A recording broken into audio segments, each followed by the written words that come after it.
The winter hadn't been nice. Not to the farm, the fields, your animals, and least of all to me. Wasting away, toiling, dying crops, and tending to animals as they barely clung to heat. Only to end the day with hands looking more like summertime snacks. Each finger on the verge of frostbite or extreme hypothermia. I know this all seems so incredulously stupid and crazy, let alone dangerous for an ill-equipped person, but I chose this life. I had an opportunity to turn down the inheritance, to say no, and stay right where I was in life. Stay where all the pieces fit together, or so I thought. Tragedy after hellbound tragedy, claimed by previous self's joy.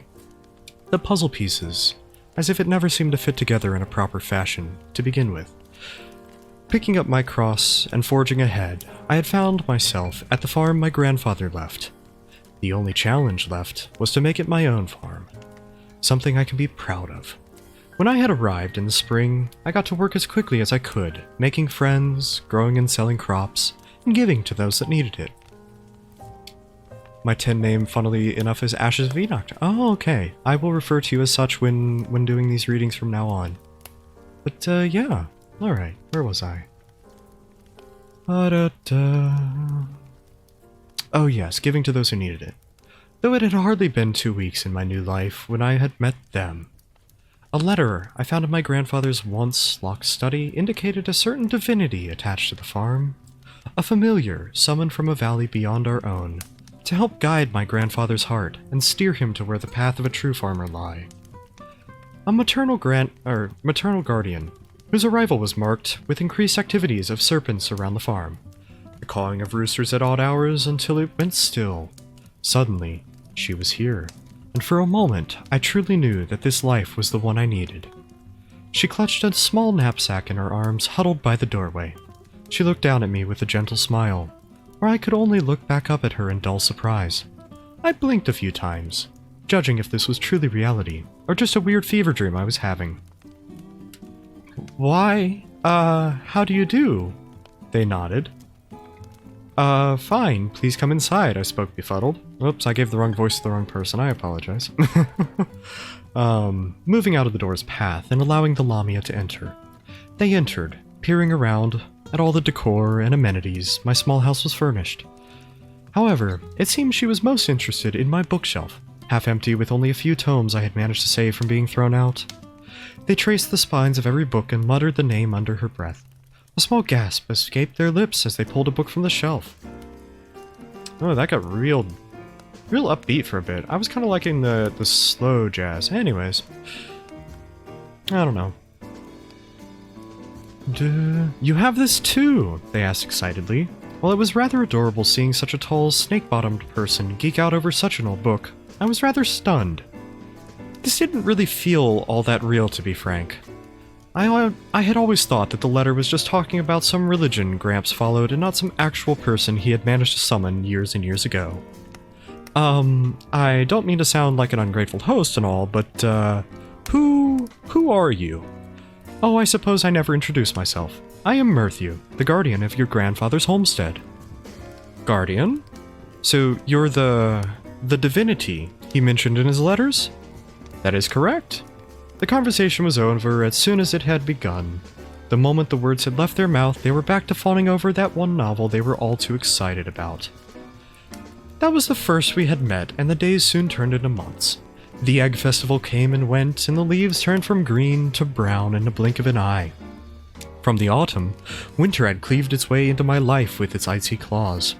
There was one thing that had become dependable during the winter, which most certainly was Merthew's warm embraces after toiling the day away. The wind could howl and bare its fangs, but it was no match for the cozy cuddles from Mama Mirth. Aww. I flung open the door, hanging up my coat, and filing in. The house became awash with the exotic smell of stirring spices, beyond the billowing smoke that echoed from the kitchen. Merthew chimed away in a tune in her heart and utensils in her hands. She happily chopped and sautéed whatever they could feasibly wrap their hands around. Delicious as it smelled, it did bring a fear of an impending house fire to mind. I trapezed through the house, following the smoke to its source. Stepping into the kitchen was like stepping into a performance hall of one person. It was as if the knife they had was a conductor's wand, and they were leading a grand orchestra. I went to reach out my hand and tap her, but quickly withdrew my hand, fearing an accidental phalangeal flaying. "Mirth!" I called, opting to get Mama Mirth's attention in other ways that wouldn't result in a possible doctor's visit. They turned around, a tad dazed by my early arrival, but a smile worth a million suns soon graced their lips. "Welcome home. I hope you worked up an appetite." She gasped and turned around. "Oh, how was today?" Alright. Caught some fish, did some trading at the night market. Snow got too bad and I decided to come home." "Ah, that's a shame," she motioned, knife still in hand to the pot boiling just beyond my view. "I hope you're ready to try something new." The pot's contents, a multitude of bubbling broths, vegetables, and even some fruits all thrown together. Something I made for your grandpa many moons ago. Harkening back to the smoke that filled the whole house, the smell was delicious and intoxicatingly so. A part of me wanted to launch my hand into the pot and fish out whatever I could and try it. However, Murthy's scowl was enough to turn me away from the pot. They had a scary face, but the scariest part was the knife they refused to put down, although it seemed as though they had forgot they even held it. Given a few seconds later, brought about a shifting of their head looking side to side for the item that was currently equipped in their hand. As one does with glasses, I would assume. You know, I don't actually have glasses, but I would assume it happens like that. Anyways, however, cooking soon turned to cleaning as we enjoyed the lovingly crafted dish. However, as much as I enjoyed the dish, there was a foreign twinge of agony that resounded through my spine. Maybe it was all in my head. The farm I inherited needed me, but the winter had been a challenge so fierce. I wondered how Gramp survived his first year. If I was the old me, I was half a mind to just say fuck it and take the soonest bus back to whatever city was the warmest. However, Murthy had urged me to stay, to tough it out, and grow, all as my grandfather once did.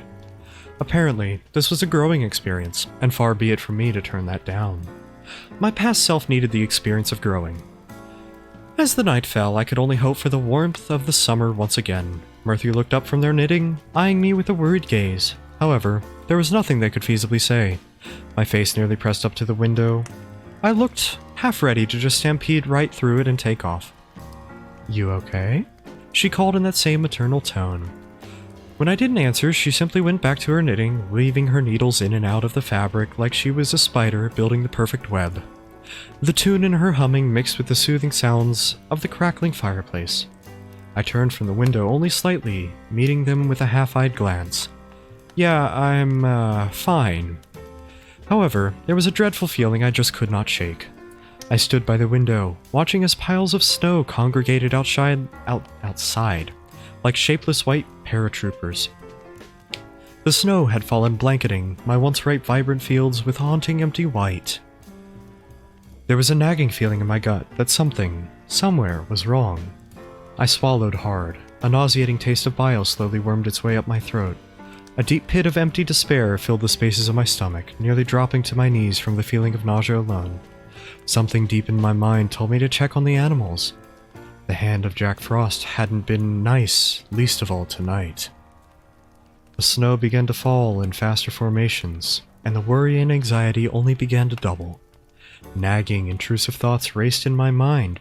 Before I knew it, I had slammed the door open and made a dead sprint to where the animals were. "Your writing is amazing, and also F you, Jack Frost." Exactly. Enoch's really good at writing. And yes, very much fuck you, Jack Frost. Made a dead sprint to where the animals were. The snowfall had only gotten worse as I ran, as if Mother Nature was mocking me. No matter the mockery she threw at me. It was all trifling pebbles in comparison to the panic in mind.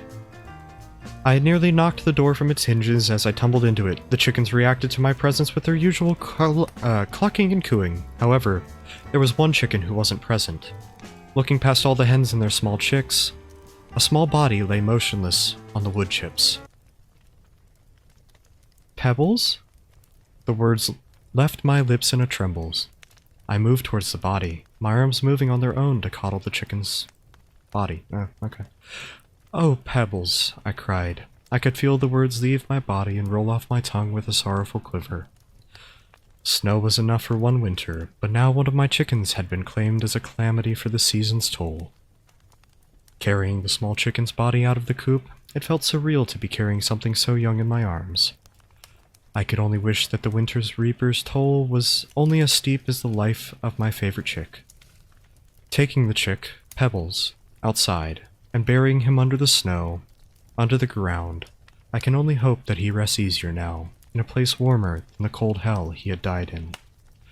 Defeated and exhausted, I worked my way back to the house. The door opened, but I certainly wasn't home. The lights were on, but nobody bothered answering the door. Even as I stepped inside, everything failed to feel obsessively real. Murthy stirred from her seat, slithering towards me. There was a look of concern in her eyes. I turned to her, unable to speak. These turn of chilling events had stolen my voice, or so it seemed. I gripped my neck and lunged towards them. With maternal instincts, the Lamia took me, wrapping her gentle yet strong body around me. I know, hun. They spoke softly, and the next I knew, my body clung to her, arms coiled around them.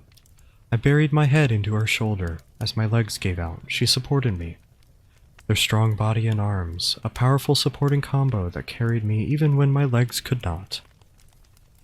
They pulled me into the den, stroking my head and gently consoling me, letting me cry and grieve the lost life. There, Murthy consoled, their gentle protective hands working deftly, rubbing the back of my head. I know, it's— oh, whoop, wrong voice. I know it's hard, they whispered. Without ever opening my mouth to speak, Murthy understood why I was so distraught. Your grandfather lost many animals into the winter time years ago. I'm sorry you have to deal with the same pain. They didn't expect a reply, their body coiled around me. Their hands shifted, one placed on my back and the other placed on my head. But just cry, dear. Cry until you cannot anymore. You'll feel better for it. Their kindness was a serenade, not like a siren's of legend, but of a song that moved my heart, causing a warming stir, melting the icy sorrow that had frosted it over. By the time I had come back to my senses, I was too exhausted to even move. My body still wrapped tightly in Murthy's coils. Exhaustion soon overtook every fiber of my being. The lights began to dim before finally going out. My eyes closed, and I could feel a soft sigh of relief as the last lights of consciousness faded for the night.